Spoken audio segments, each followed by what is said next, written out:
दोस्तों education research में आपका स्वागत है। तो दोस्तों आज हम लोग साइंस के सीरीज को फिर से कंटिन्यू करने जा रहे हैं, जो कि है railway previous year 2018 group D के साइंस के शिफ्ट वाइज सभी क्वेश्चन। दोस्तों इस सीरीज को आप अच्छी से कर लिए तो दोस्तों आपका ग्रुप डी में 25 में दोस्तों 20 नंबर तो आप बना ही सकते हैं। और किसी अन्य गवर्नमेंट परीक्षाओं में अगर साइंस पूछे जाते हैं तो उसमें लगभग सभी क्वेश्चन को बना सकते हैं। तो चलिए आप हमारे इस वीडियो को जल्दी से देखिए और इसका पीडीएफ पाने के लिए हमारे टेलीग्राम में जुड़ जाइए। दोस्तों आज है हमारा पार्ट नंबर 41 वीडियो। चलिए देखते हैं हम लोग फर्स्ट क्वेश्चन से। तो देखिए फर्स्ट क्वेश्चन हम लोग को क्या है। फर्स्ट क्वेश्चन हम लोग का है दोस्तों 20 किलो के हथौड़े के द्वारा प्राप्त स्थिति ऊर्जा की गणना करें यदि उसे 10 मीटर ऊंचाई पर उठा गया। 10 मीटर ऊंचाई पर उठाया गया तो इसका स्थिति ऊर्जा क्या होता है। स्थिति ऊर्जा आपका mgh होते हैं, mgh। तो एम मास कितना देगा 20 किलो, इस आपका जी आपका 10 होता है, आपका एच आपका 10 दिया हुआ, आपका टोटल हो जाएंगे 2000 जूल। चलिए नेक्स्ट देखते हैं। नेक्स्ट क्वेश्चन आपका क्या है दोस्तों। नेक्स्ट क्वेश्चन आपका आधुनिक आवर्त में कौन सा आवर्त अधूरा है। कौन सा आवर्त अधूरा है। तो देखिए दोस्तों हम लोग जानते हैं कि पहला और दूसरा में दोस्तों दो इलेक्ट्रॉन होते हैं। उससे तीसरा और चौथा में आपका दोस्तों 8 होते हैं। उसके बाद पाँचवा छठा सॉरी दोस्तों इसमें पहला में 2 इलेक्ट्रॉन होते हैं। दूसरा और तीसरा में आपका 8 होते हैं दोस्तों, 8। उसके तीसरा और चौथा में आपका 18 होते हैं। उसके बाद तीसरा और चौथा, उसके पाँचवा और छठा में दोस्तों यहाँ 4 होंगे। चौथा और पाँचवा में 18। उसके बाद छठा और सातवां में आपका 32 होते हैं, 32। तो देखिए आपका 32, लेकिन रेलवे ने एनसीईआरटी में आपका 32 से दिया हुआ, लेकिन इसमें कई किताबों में आपका 7वां ग्रुप में दोस्तों 7वां आवर्त में दोस्तों आपका इसको आवर्त अधूरा कहा गया है, लेकिन रेलवे ने इस क्वेश्चन को नेगलेक्ट माना गया है दोस्तों। चलिए नेक्स्ट देखते हैं। नेक्स्ट क्वेश्चन आपका क्या है। नेक्स्ट क्वेश्चन आपका अंडे देने वाले प्राणियों को क्या कहा जाता है। अंडे देने वाले प्राणियों को क्या कहते हैं। जिसे दोस्तों हम लोग मनुष्य में जैसे बच्चा देने वाले प्राणी को हम लोग जरायुज कहते हैं दोस्तों, जरायुज। उसी प्रकार अंडे देने वाले को अंडज कहते हैं, अंडज। ऑप्शन नंबर आपका चौथा सही हो जाएंगे। चलिए नेक्स्ट देखते हैं दोस्तों। नेक्स्ट क्वेश्चन आपका क्या है। 20 किलो द्रव्यमान की वस्तु 10 मीटर प्रति सेकेंड के समान वेग से चल रही, इसकी गतिज ऊर्जा क्या है। गतिज ऊर्जा तो काइनेटिक एनर्जी क्या होता है। काइनेटिक एनर्जी हाफ mv² होते हैं। तो 1/2 m आपका 20, v आपका क्या हो जाएंगे, v 10 × 10। तो आपका ये आपका कट जाएगा 10 से, आपका 1000 जूल इसका आंसर हो जाएगा। तो 1000 जूल। चलिए नेक्स्ट देखते हैं दोस्तों। नेक्स्ट क्वेश्चन आपका क्या है।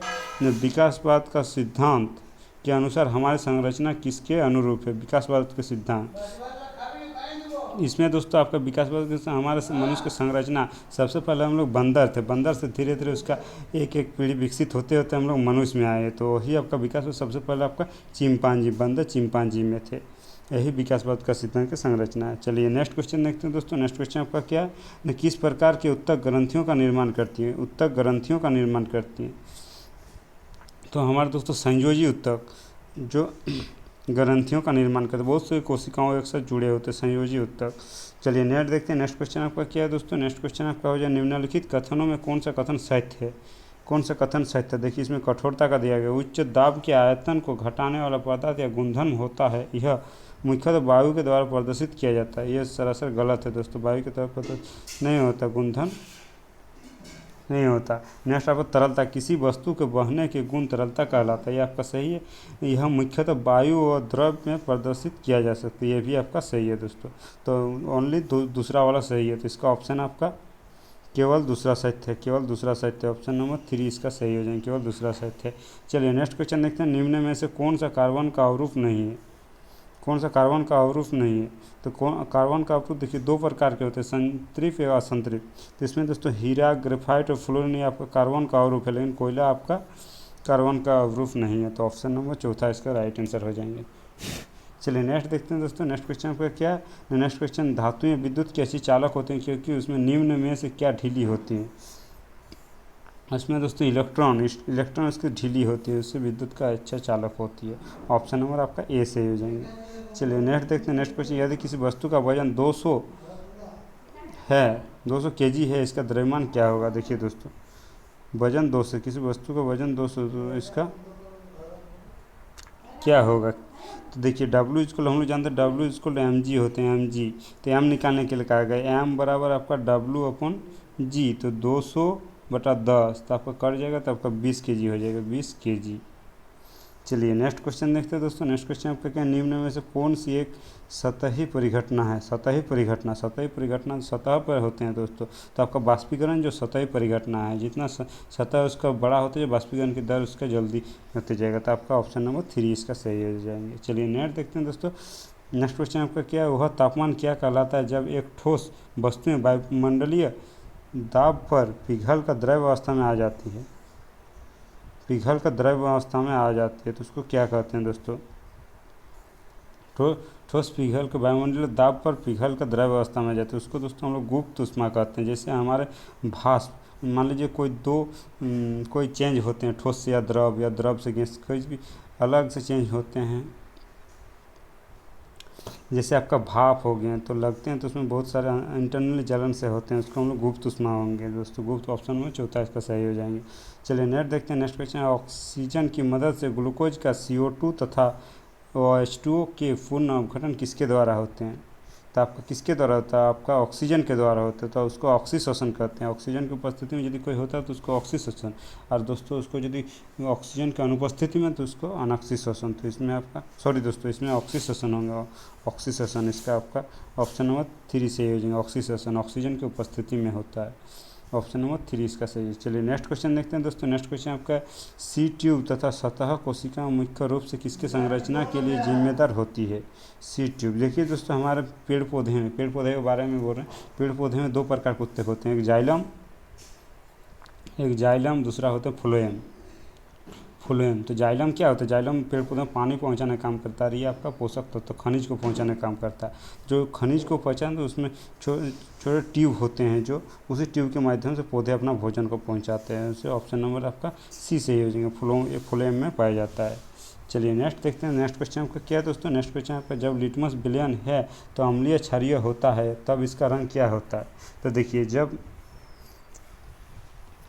देखिए क्षारीय क्या होता है, क्षारीय में लाल लिटमस पत्र को नीला कर देता है, लाल को नीला, यह आपका क्षारीय। और अम्लीय होता है नीला को लाल, यह आपका अम्लीय।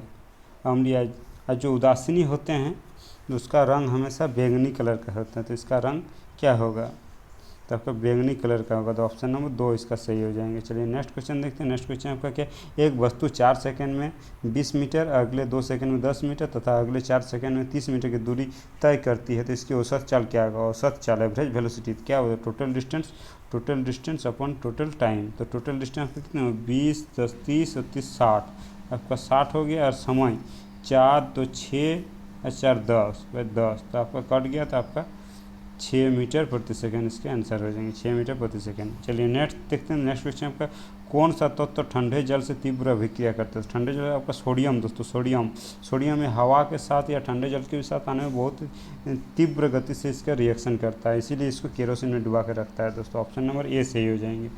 चलिए नेक्स्ट क्वेश्चन देखते हैं। तो हाइपोमेट्रोपिया से पीड़ित व्यक्तियों के द्वारा किस लेंस का उपयोग किया जाता है। हाइपोमेट्रोपिया देखिए 2 प्रकार के होते हैं, एक मायोपिया और एक हाइपरमेट्रिया। मायोपिया उसको हम लोग निकट दृष्टि दोष, और हाइपरमेट्रोपिया इसको दूर दृष्टि दोष क्या होते हैं ना, दूर दृष्टि जो दूर की वस्तुओं को दिखाई मिलता है लेकिन निकट की वस्तुओं को नहीं दिखाई देता है, इसको हम लोग दूर दृष्टि दोष कहते हैं। तो इसका उपचार के लिए हमारा उत्तल लेंस का प्रयोग किया जाता है, उत्तल लेंस। ऑप्शन नंबर आपका 2 सही हो जाएंगे। चलिए नेक्स्ट देखते हैं। नेक्स्ट क्वेश्चन आपका क्या, 3 तत्व एक्स वाई जेड इलेक्ट्रॉनिक विन्यास 287 287 282 288 है, तो तत्व किससे संबंधित है। देखिए दोस्तों, सबसे पहले हम जानते हैं कि जब जिसके अंतिम कक्ष में जितना होगा, मान लीजिए अंतिम कक्ष 1 है तो एक आवर्त में होगा, 1 वर्ग में दोस्तों, 1 वर्ग में। उसके बाद 2 है तो उसमें 2 वर्ग में होगा, तो 3 है तो उसमें सीधा आपका 10 जुड़ जाएंगे तो आपका 13 में, 4 है तो आपका 14 में, 5 है तो 15 में, 15 में, 6 है तो 16 में, 7 है तो 17 में, 8 है तो आपका 18 में हो जाएगा, तो 18 वर्ग में पाया जाता है। तो इसके जेड का पूछा गया, जेड का लास्ट में 8 है तो 18 में, 18 किसका होता है, निष्क्रिय गैस का होता है, निष्क्रिय गैस। ऑप्शन नंबर आपका 3 से हो जाएंगे, निष्क्रिय गैस। चलिए नेक्स्ट देखते हैं। नेक्स्ट क्वेश्चन आपका क्या है दोस्तों, नेक्स्ट क्वेश्चन आपका दोस्तों 2 किलो, नेक्स्ट क्वेश्चन आपका 2 किलो की एक बंदूक से 150 मीटर का प्रतिघाती वेग प्रति सेकंड के वेग से 30 ग्राम की गोली छोड़ी जाती है तो बंदूक क्या होगा। तो देखिए, ये आपका क्रिया प्रतिक्रिया के नियम को कहते हैं, तो क्रिया प्रति संवेग संरक्षण भी कहते हैं, जिससे इसमें आपका M1 V1 = M2 V2, ये आपका बंदूक का मास तो 2 है, इसका वेलोसिटी आपका x निकालने के लिए कहा गया। M2 आपका क्या है, गोली का भार दोस्तों, तो आपका 30 है, इसको केजी में 30/1000 गुना इसका स्पीड आपका 150 दिया हुआ, 150, तो आपका 10 ये कट गया, तो इसको फिर से काटेंगे हम 5 से, 5 तिया 15, 5 दूना 10 हो गया, तो आपका x इधर आ जाएगा, तो x इधर आ जाएगा, तो आपका कितना 9/4 आ गया, 9/4 यदि काटेंगे तो 2.25 की मीटर प्रति सेकंड, इसका आंसर ये वाला आ जाएगा दोस्तों। चलिए नेक्स्ट देखते हैं। नेक्स्ट क्वेश्चन आपका क्या, उत्प्लावन बल दोस्तों, उत्प्रेरित बल या उत्प्लावन बल तथा भार कार्य करते हैं, किस प्रकार कार्य करते हैं। उत्प्लावन बल क्या होता है, देखिए दोस्तों, आर्किमिडीज के सिद्धांत। देखिए दोस्तों, आप जब पानी में कोई चीज़ को गिराते हैं तो ऊपर की ओर धक्का जो देता है वही उत्प्लावन बल कहलाता है। जैसे आप पानी में अचानक कूदते हैं तो आप अचानक एक बार ऊपर की ओर जाते हैं, तो ऊपर की ओर कार्य करता है। और वस्तु का भार आपका क्या होता है, mg मतलब वो वेट नीचे की ओर कार्य करता है, मतलब उत्प्लावन बल के एकदम विपरीत की ओर कार्य करते हैं, तो वो क्या होता है, हमेशा विपरीत दिशाओं में कार्य करता है। ऑप्शन नंबर आपका 2 सही हो जाएंगे। चलिए नेक्स्ट देखते हैं। नेक्स्ट क्वेश्चन आपका क्या है दोस्तों, नेक्स्ट क्वेश्चन, बुझे हुए चूने का रासायनिक नाम क्या है। बुझे हुए चूने का रासायनिक नाम तो क्या होता है, बिना बुझा हुआ चूना का रासायनिक सूत्र तो CaO होता है, लेकिन बुझे हुए चूने का CaOH का होल 2 होता है दोस्तों, ये बुझे हुए चूने का। ये ऑप्शन नंबर आपका 2 सही हो जाएंगे। चलिए नेक्स्ट देखते हैं। नेक्स्ट क्वेश्चन आपका क्या है दोस्तों, 2 वोल्ट के विभवांतर वाले 2 बिंदु के बीच 5 कूलम आवेश को स्थानांतरित करने में किया गया कार्य। देखिए दोस्तों, विभवांतर बराबर क्या होते हैं, विभवांतर बराबर किया गया कार्य बटा आवेश। तो आपका क्या पूछा गया, किया गया कार्य, तो W बराबर V इंटू ये आवेश का कूलम होता है, V इंटू I, तो आपका कितना है, 10 वोल्ट इंटू 5, 10 इंटू 5 आपका 50 जूल हो जाएंगे, 50 जूल इसका कार्य हो जाएंगे। चलिए नेक्स्ट देखते हैं। नेक्स्ट क्वेश्चन आपका क्या है दोस्तों, नेक्स्ट क्वेश्चन आपका दिया हुआ दोस्तों, एक मजदूर भूमि से 10 किलो के एक सामान को उठाकर अपने सिर पर 1.1 मीटर ऊंचाई पर रखता है, उसके द्वारा सामान पर उठा के कार्य किया गया, सामान का कहा गया, तो उसमें हमेशा स्थितिज ऊर्जा होता है ऊंचाई पर, mgh। तो mgh आपका m 10 है, g आपका 10, h आपका 1.1, तो 10 इसका गया 110 जूल, इसके आंसर हो जाएंगे। चलिए नेक्स्ट देखते हैं। नेक्स्ट क्वेश्चन आपका क्या है दोस्तों, किसी भी माध्यम में ध्वनि की गति किसको बढ़ाने पर बढ़ती है, किसको घटाने पर बढ़ती है, तो ध्वनि की गति सबसे ज़्यादा हमारे ठोस में होते हैं दोस्तों, ठोस में सबसे ज़्यादा, ठोस में भी सबसे ज़्यादा आपका एल्यूमिनियम है, तो बढ़ने पर आपका टेम्परेचर जब भी बढ़ेगा तो उसका ध्वनि की गति भी बढ़ते जाएगा। तो ऑप्शन नंबर आपका ए से तापमान, टेम्परेचर। तो चलिए दोस्तों, आज का इस पार्ट का यहीं पर समाप्त होता है दोस्तों। वीडियो को अच्छे लगे तो लाइक, शेयर और कमेंट जरूर कीजिएगा, और जो हमारे चैनल को अभी तक सब्सक्राइब नहीं किया जरूर से जरूर सब्सक्राइब कर दीजिएगा दोस्तों। धन्यवाद।